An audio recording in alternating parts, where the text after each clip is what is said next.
faith must be your treasure, and devils doing everything to steal your faith in God.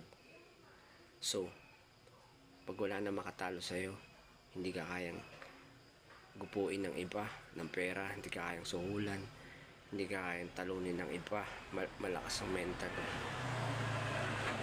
strength mo, wala nang ibang makakatalo sa'yo kundi yung sarili mo na lang. Kaya yung sarili mo dapat palaging malakas, proteksyonan mo yung sarili mo, kasi gagamitin yung depression para maagaw ka, ang masasama, maagaw ka ng diablo.